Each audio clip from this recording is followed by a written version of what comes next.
a city comes from heaven.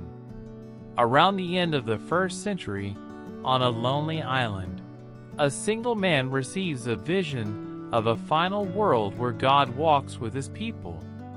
You are about to see the New Jerusalem unfold in all its meaning. John is an aging exile on the island of Patmos. He is not a prophet for fame but a witness. He writes what he sees so the churches can know the end and the hope that waits. In that very moment, John records how the old order passes. He sees a new heaven and a new earth because the first is gone. The sea is no more, and God sits on a great throne. This signals not only replacement but renewal, a cosmic healing after judgment. As the vision continues, John hears a voice saying God will dwell with humanity. In that same moment, he sees every tear wiped away. No more death, no more mourning, no more pain. This promise explains the spiritual aim of the vision: restoration of relationship between Creator and creation. Soon afterwards, John recalls the voice that spoke like a faithful witness of events past and future. He falls prostrate. For the present he sees recalls the Son of Man imagery used earlier in Revelation. The vision connects Christ's victory to the new creation and reassures the churches of continuity in God's plan. When the city appears, John describes it as a bride prepared for her husband. In that moment, the New Jerusalem descends, brilliant with God's glory. This bridal image teaches that the city is not a fortress, but the intimate union of God with his redeemed people, a communal home rather than mere architecture.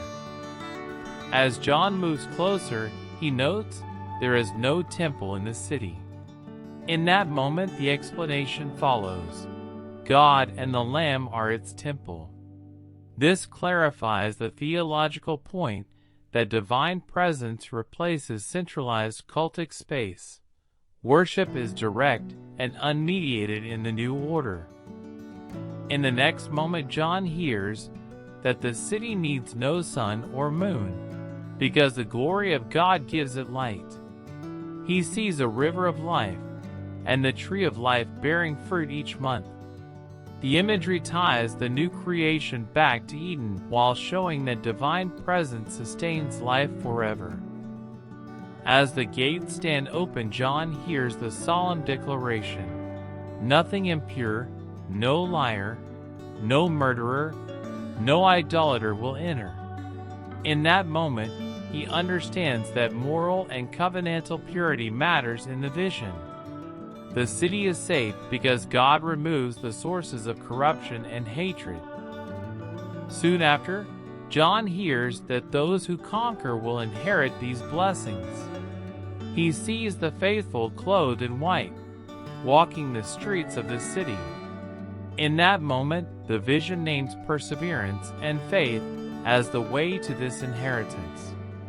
It is both comfort and a call to holy endurance.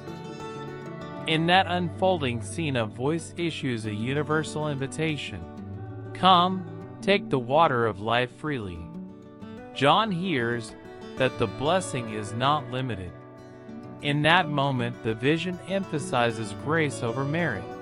The river flows for anyone who thirsts, a picture of abundant, accessible salvation. When John is about to finish, he records a stern warning from the voice: do not add to these words or take from them. In that moment, he frames the vision as authoritative scripture. The warning insists on the text's integrity because its hope is meant to guide and correct the churches. As the scroll nears its end, an angel leads John through the city. In that moment, the river of the water of life flows clear, and the tree of life stands on its banks, bearing 12 kinds of fruit. The angel explains the symbolism. restoration of Eden, and the perpetual fellowship between God and His people. As they stand by the river, the angel declares there will be no curse anymore. In that connected moment, John sees the throne of God and the Lamb at the center of life.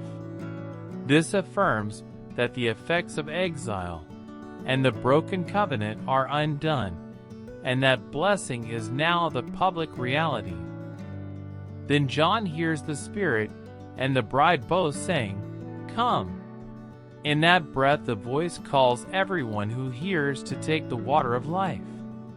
Theologically, this unites divine initiative and human response. God invites, and the renewed community echoes the invitation to the whole world. As the book closes, John hears the solemn promise, "Behold, I come soon." In that same moment, the vision carries urgency for the churches.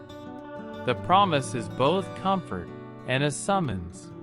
The coming of God resets history and calls faithfulness in the present.